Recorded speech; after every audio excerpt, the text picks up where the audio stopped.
standing in the Gallery of French 17th century painting. It's always been one of my favorite galleries. We acquire marvelous things, but periodically there is the opportunity to acquire a work that anchors the collection. And there was an email from one of my colleagues at one of the two major auction houses in London. Keith, I have something important to show you. Lebrun's portrait of Jabach.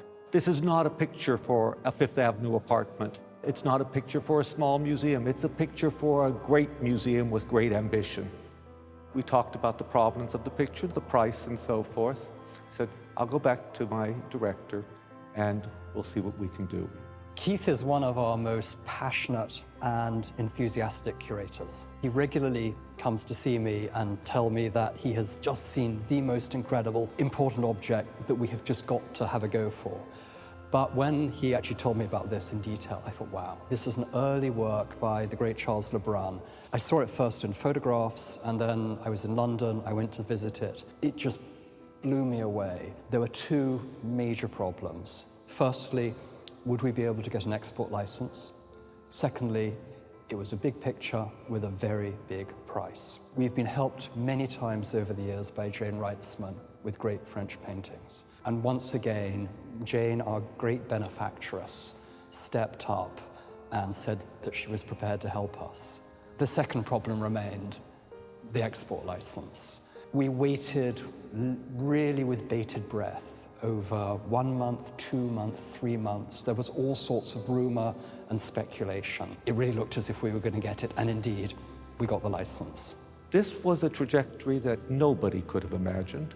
It's the greatness of this picture that it is not simply a splendid work of art, but it takes us right into the heart of Paris in the 17th century, rich banker, one of the greatest collectors of Europe of his day.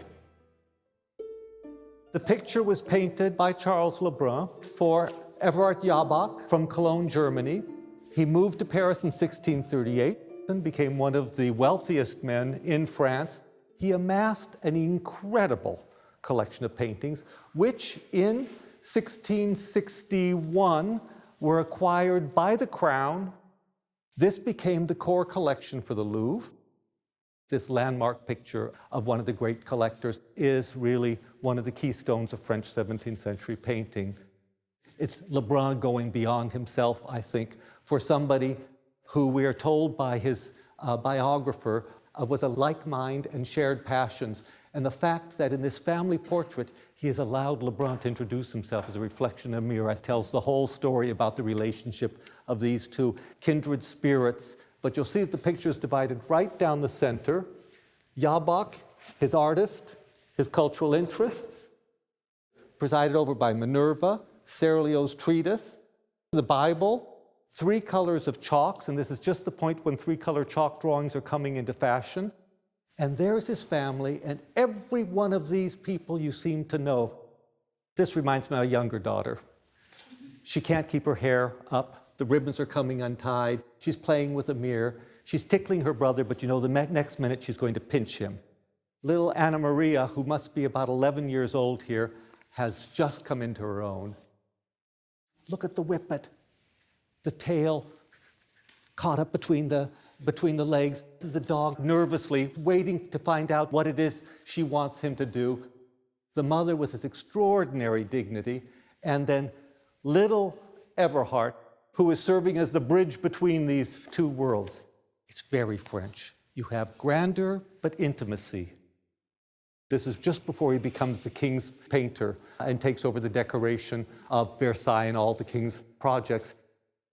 When he dies in 1694, the picture is inherited by little Everhard, who takes it back to Cologne. By the 18th century, it's one of the sights of the city. In the aftermath of the French Revolution, he moves it to London. This picture dropped out of the literature from 1832 until 2013 when it was put on private sale. But I'll let Michael talk. The paintings had its varnish removed. It was a very, very discolored varnish, completely muted all of the coloring, and I think above all, this incredible control of tone. It looks, as you know, as it always does without the varnish, a little dry, so I can wet out a couple of areas. This is very beautiful, up by Anne-Marie, his wife. This incredible luminous complexion is contrasted against the painted landscape. And then this is Everhard Jr. with his spaniel and hobby horse. And then the eldest daughter, who is just extraordinary at this side of the composition. Now the cleaning is finished, the next step is to deal with the structural issues.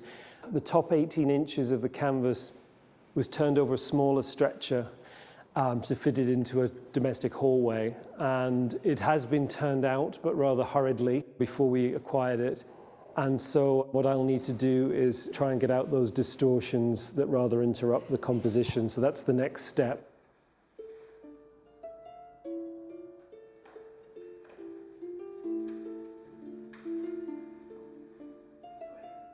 The structural treatment has gone incredibly well. It's back in plane and ready to be restretched.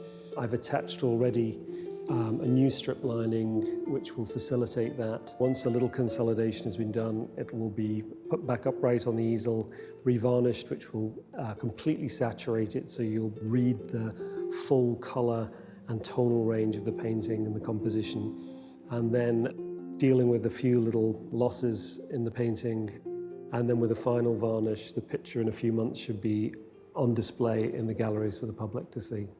The painting will take its place alongside all of the great masterpieces in our galleries, a new foundation to the story we tell about 17th century painting in France. For our visitors, it will be part of a narrative. Few will know the behind-the-scenes story, the drama that brought this painting to the museum. It's because of Jayne that this picture's here. Remember that the great Rubens family portrait, Wrightsman, the great Lavoisier of David, Wrightsman, the year before she had bought us the portrait of Talleyrand, and now one of the absolute masterpieces, Brun's portrait of Jabach. People standing in this gallery will see the Brun portrait of Jabach, one of the defining portraits of the 17th century, and they will look through that door, and at the other end, they will see Jacques-Louis David's portrait of Lavoisier and his wife. It means that the Metropolitan will be in a position to actually show the trajectory of French portraiture from the 17th to the 18th century by the two defining artists of those periods. I think this is an extraordinary achievement for the museum.